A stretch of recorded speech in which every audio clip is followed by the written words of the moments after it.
Hey, what's up everyone? Halftilt here with a recap of the January development update for Ashes of Creation. In this one, we're going to touch base on the key points, but if you do want to see the entire VOD, it will be linked down in the description below. Before we get into all that though, just a reminder to drop a like if you enjoy the video and smash that subscribe button, because I know most of you watching aren't subscribed yet. Also, be sure to leave a comment on what you are most excited for in Ashes of Creation. Here we go. So this live development update consisted of Steven, Jeff, and Margaret. Just want to go over a couple of the reminders quickly. The monthly cosmetics will be swapping over on February 10th. If you like what is up right now in the shop, be sure to get in there and order those real quick. And also, if you haven't created your Ashes of Creation account yet, please use my registration link down in the description below. So this month, ongoing right now, we have a dev discussion regarding login rewards. Steven was pretty unaware of the stigma of login rewards being a pressure tactic rather than the intended reward. So in light of the community response on that, he has changed his mind on using this and will come up with another idea to reward players for playing. The next dev discussion coming up in February is going to be regarding ideal class. So put on your thinking caps and get creative with what would be your ideal class to play in a fantasy MMO such as Ashes of Creation.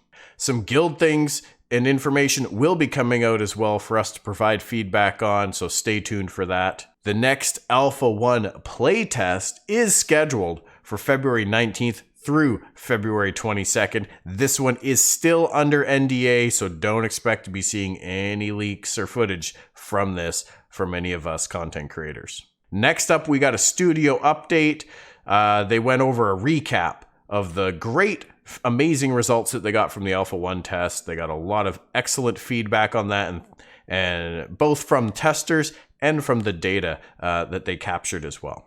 There has been over 30 new job positions posted up for a new round of hiring starting here in 2021. 2 of those positions have already been filled, but there are a lot to go. So if you or you know anyone that is interested in working on such an amazing project, be sure to get your applications in ASAP.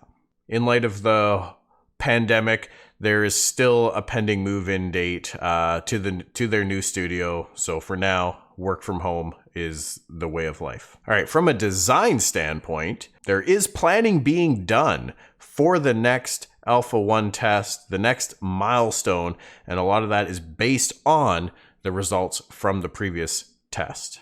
Designers are working on quests, population, underlying mechanics and systems, and some documentation as well to try and push that forward. All in all, it sounds like things are looking pretty good and on schedule for the upcoming test. So we got treated to a short video again, similar to how we usually are now.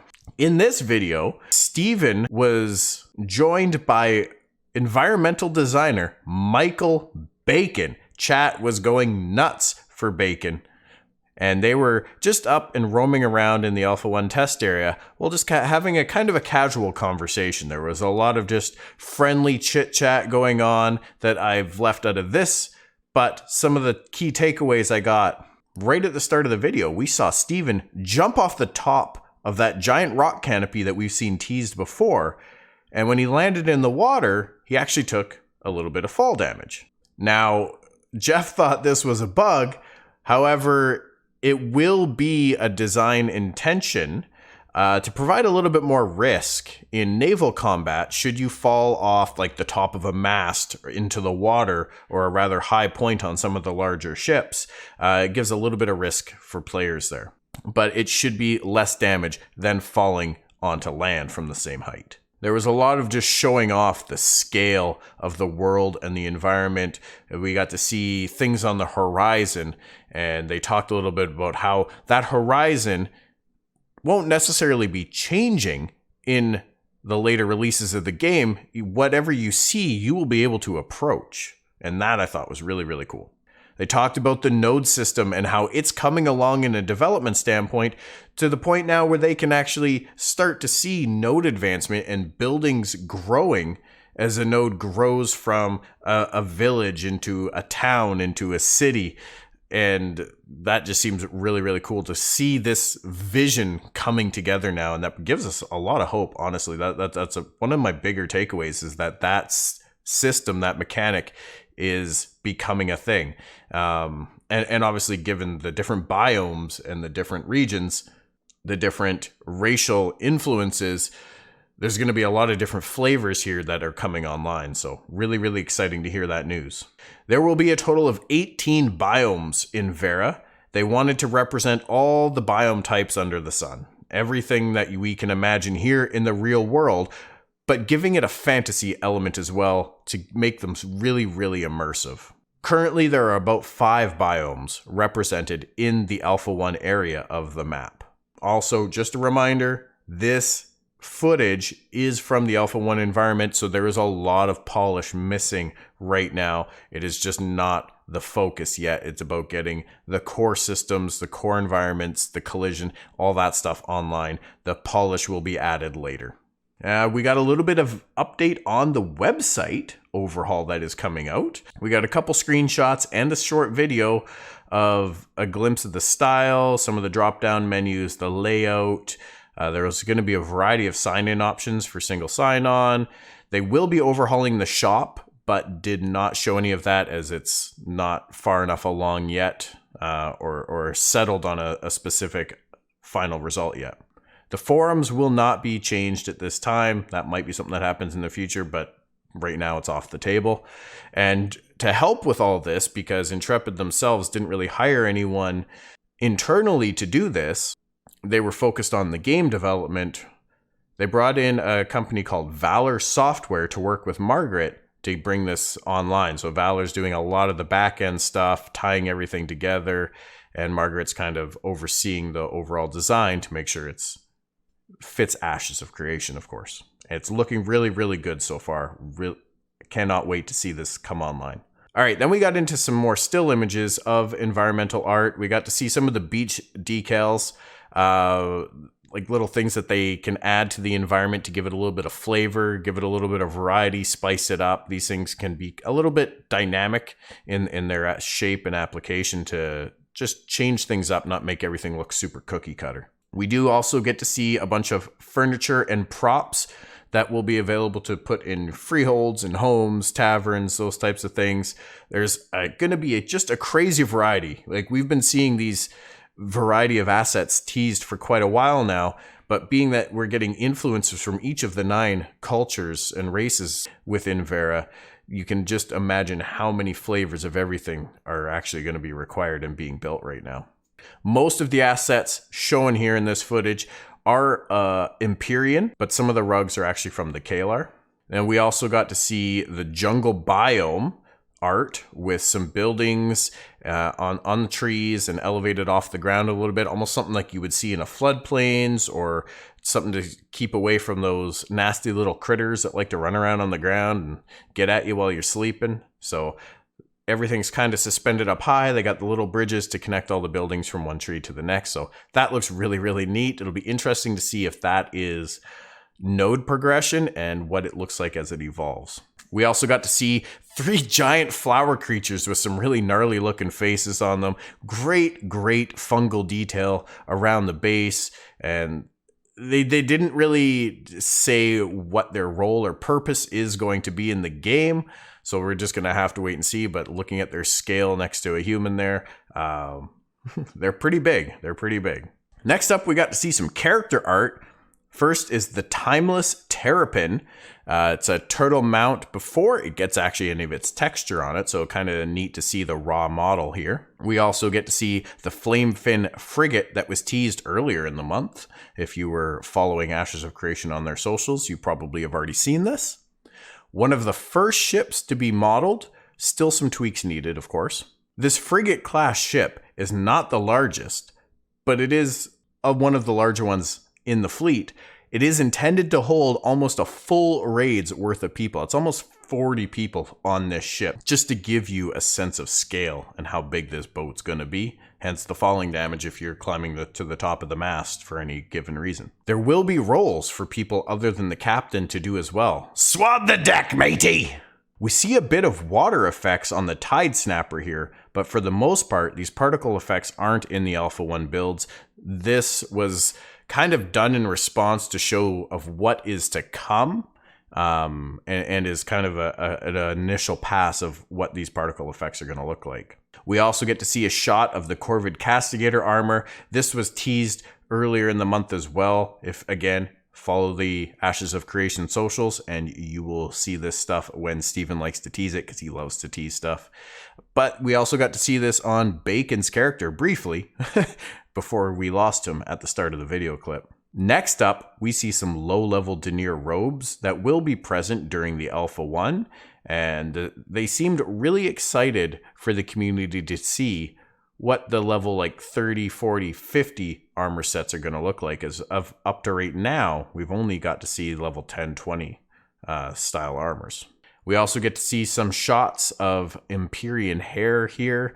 It looks really, really amazing in my mind. Like the details, the braids, just the flow of the hair. It really, really ties this character model together. And I cannot wait to see what other hairstyles we are going to have in the game. I'm sure there are going to be a lot. On that topic, they did talk a little bit about a character creator system. No real details, but Steven seemed to be a big fan of the idea of having access to a character creator before the launch of the game, so that when the game launches, you're not torn between the decision of spending time creating your character, though just the way you want it, and jumping straight into the game to get the ahead on leveling or grinding. It's been talked about before that the character creator for Ashes is likely going to come online before the game actually goes live, and this just kind of reaffirms that stance. We also got to see a little video of the Thundering Bolt Beast showing the creation of it. In this design is a tier 2 mount at first, and then they show later on what that would look like on a royal mount as a skin. So there will be some skins, and this is mentioned on the wiki as well from previous interviews, that certain skins for mounts will be able to transcend tiers if the base model is appropriate for that skin. And with that, we moved on to some Q&A. So these were questions that were pulled from the forums. Will tavern NPCs be able to buy items from players? I'm going to do these quick and short. If you want the long-winded answers and the stories that often come along with these questions, and then be sure to check out the full live video link down below. But yes, merchants will be able to buy items from players. However, most items you would prefer to sell to other players than to merchants. Next question, how might marriage affect housing? Will it merge freeholds? So they said freeholds will remain separate. You can modify permissions of your freehold to allow certain people a certain level of access to your freehold, right up to and including full access, or not allowed there at all. One of the big benefits to marriage, they went on to say, is that it will add a +1 to your 8-person family cap. So if you don't know what the family is, you'll basically be able to pick 8 people to be a part of your family, and those are the only people that you can summon within the world. Now, we don't know the full rest of the ramifications of summoning or limits to summoning, but this will essentially allow you to add a +1 to that family. There's still not going to be an orphanage. Sorry guys, they're not wanting to do that, despite Steven's joking intent.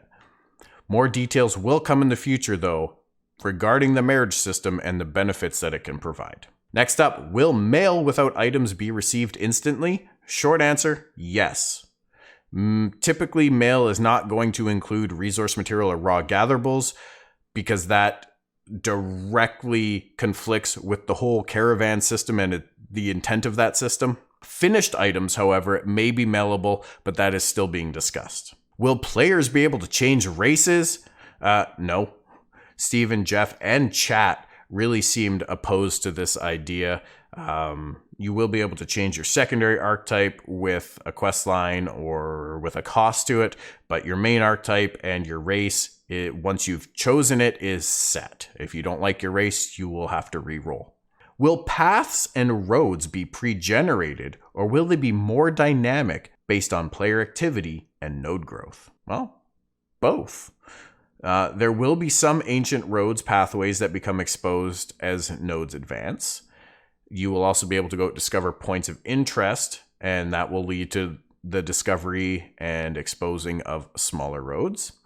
However, players will not be able to create their own roads in the sense of like a SimCity style road building tool, nor will roads appear over just heavily trafficked areas. So if you're traveling from one town to another town over this field, a road isn't just going to appear if you're running caravans and people across it constantly. Will there be a player toggle for overhead chat bubbles? Yes, there will be. It'll be something that players can manage within their UI. Will summoners be able to rename their summons? Yes, they will. Basically, the idea behind the names of summons is the creature type or the summon type will be in a top nameplate, and below that will be a unique name that the player can modify. In what ways can we interact with the map or mini-map, adding notes or text for party members or guildmates to see? Steven seemed to be a really big fan of this idea and said that they will try to provide as many tools as possible to help guilds and groups manage their rosters and their play. What happens to the items on my mule if it dies? Well, essentially the same thing that happens to the items on you if you die, or the same thing that happens to your items in a caravan if it is successfully besieged and destroyed. Certain portion of the items that were carried on that mule will be left on its corpse to be looted by another player, or if you happen to make it back in time before anyone comes in because you died to just NPCs, you would be able to essentially loot some of it back yourself, I imagine. Finally, will there be a way to see what a caravan is carrying or the value of its cargo before choosing to attack?